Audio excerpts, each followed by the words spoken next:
사순절 둘째 주일 2021년 2월 28일 설교입니다.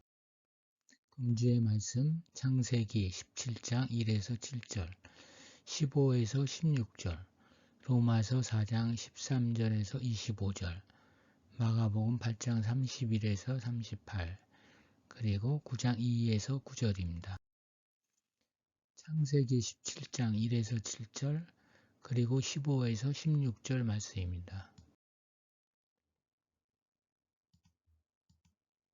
아브라함이 99세 때면 아브라함이 하란을 떠나온 지 25년째가 되던 해입니다. 인간적으로는 후손을 포기해야 하는 나이입니다. 인간의 절망과 포기가 있는 곳에 하나님의 희망과 시작이 있습니다. 하나님은 자연의 법칙을 초월하여 무엇이라도 할 수 있는 전능자이십니다. 99세 먹은 아브라함에게도 후손을 주실 수 있는 분입니다. 그러므로 아브라함이 취할 태도는 그런 하나님을 마음에 인정하고 굳게 믿는 것입니다. 불신을 버리고 신앙을 소유하는 것이 하나님 앞에서 온전하게 행하는 것입니다. 아브라함은 엎드려 하나님 앞에서 새로운 시작을 알립니다. 하나님의 언약은 이미 맺은 것이지만 아브라함의 마음가짐이 새로워져 다시 맺는 것처럼 보입니다. 하나님의 언약 성취가 이제 구체화됩니다. 먼저 아브라함에게 새로운 이름을 주십니다. 히브리인들은 보통 할례를 받을 때 이름이 주어지는데 이미 아브라함으로부터 시작되었습니다. 이름을 지어주는 일은 아버지의 고난입니다. 그래서 여러 민족의 아버지라는 뜻의 아브라함이라는 새로운 이름은 언약갱신의 성격을 띱니다. 하나님께서 아브라함에게 하신 언약의 내용은 후손의 번성과 통치자 배출입니다.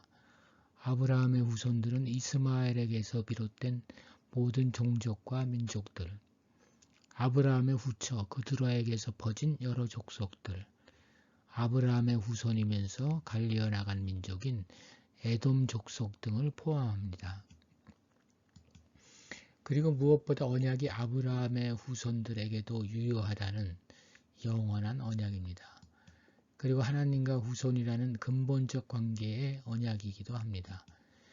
그리스도인들은 하나님의 자녀이니 아브라함 후손의 하나님이 되시겠다고 한 언약의 내용이 우리에게로 이어지는 것입니다.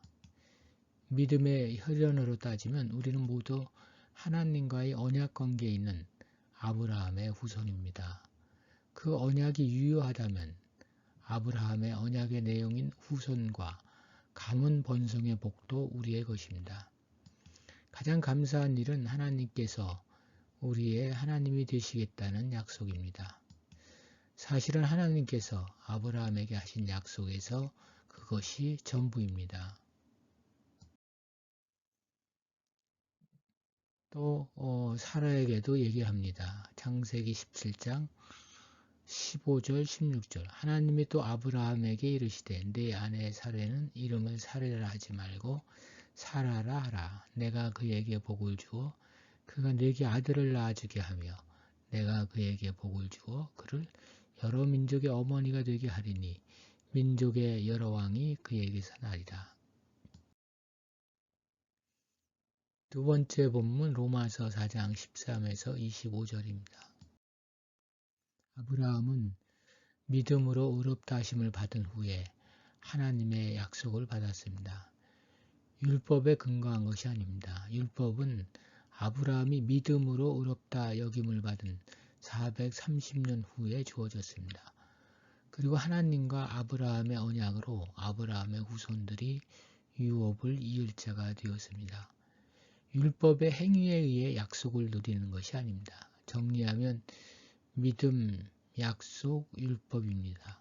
그러기에 유대인들이 주장하듯 율법을 지키는 행위로 인한 의로움이라든가 약속은 시간적 순서로 보아서 불가능합니다. 율법은 행위의 완전함을 요구합니다. 그러나 인간은 본성적으로 완전할 수가 없습니다. 그럼에도 율법은 인간을 정죄하고 저주를 선포합니다. 따라서 인간 편에서 볼 때 율법은 구원을 위한 것이 아니라 정죄와 저주의 근거로서의 기능만을 가집니다. 율법이 없으면 정죄와 심판도 없습니다. 예컨대 노아는 할례 규례를 지키지 않았지만 의인으로 인정되었고 아브라함 역시 율법이 주어지기 전에 살았기 때문에 율법에 의한 정죄를 받지 않았습니다. 오히려 정죄는 율법적 판단에 근거한 것이 아니라 불신앙 때문이었습니다. 그런 이유로 율법 자체가 문제가 아니라 하나님 앞에서의 믿음이 중요한 것입니다. 이런 의미에서 율법은 인간들을 위해 의를 이룰 수 없으며 하나님의 약속을 성취시킬 수 없습니다. 그러므로 아브라함의 후사가 되는 것, 즉 언약의 성취는 율법이 아닌 은혜와 믿음으로 가능합니다. 하나님의 약속을 받기 위해서는 율법으로는 할 수 없고 하나님께서 은혜를 베풀어 주셔야 가능합니다. 그런데 이 은혜라는 것은 그 은혜를 믿는 믿음인 것입니다. 따라서 믿음과 은혜만이 하나님의 약속을 확증하고 보증해 줍니다.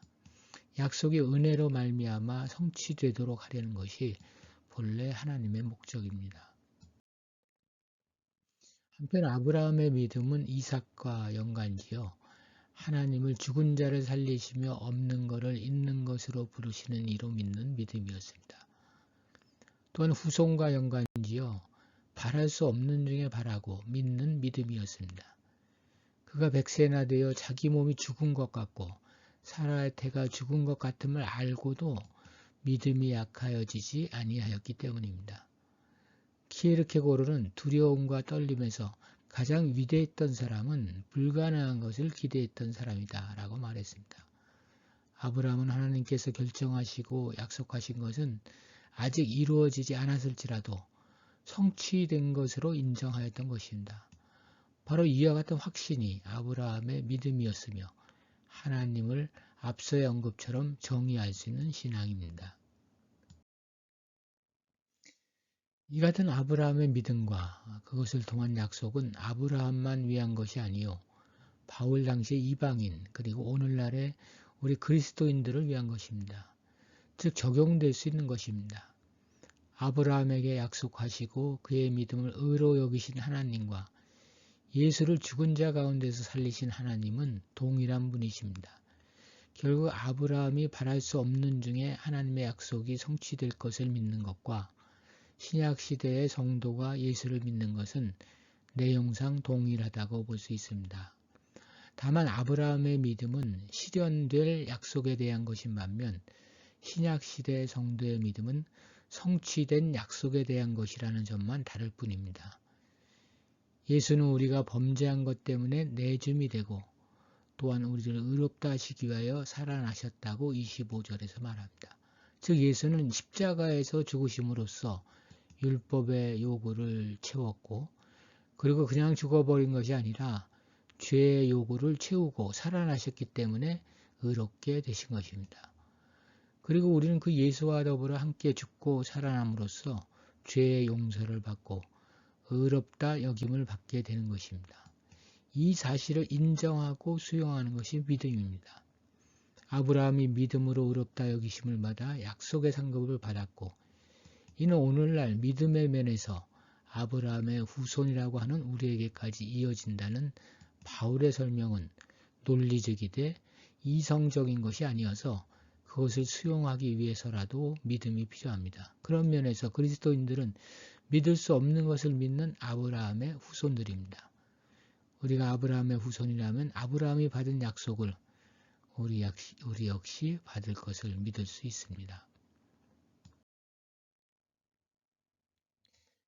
세 번째 본문 마가복음 8장 31에서 38절 그리고 9장 2절에서 9절입니다. 아브라함에서 시작된 언약의 궁극적 성취는 예수의 십자가와 부활 사건입니다. 우리는 죄를 판단하고 정죄하는 율법이 행위로 이루지 못한 의를 예수께서 십자가의 공로로 해결하셨음을 믿습니다. 그리고 부활하셔서 죄와 그로 인한 죽음을 정복하셨음을 가시적으로 보여주셨습니다. 오늘 말씀은 우리 죄의 짐을 십자가에 지시기 위한 결의에 찬 내용입니다. 그 말에 제자들은 놀랍니다. 그리고 베드로는 예수를 붙들고 항변하기까지 합니다. 인류의 죄를 처리하기 위한 십자가를 반대하는 그는 누구입니까? 사탄일 수밖에 없습니다. 사탄의 생각에 십자가 사건은 발생해서는 안 되는 사건입니다.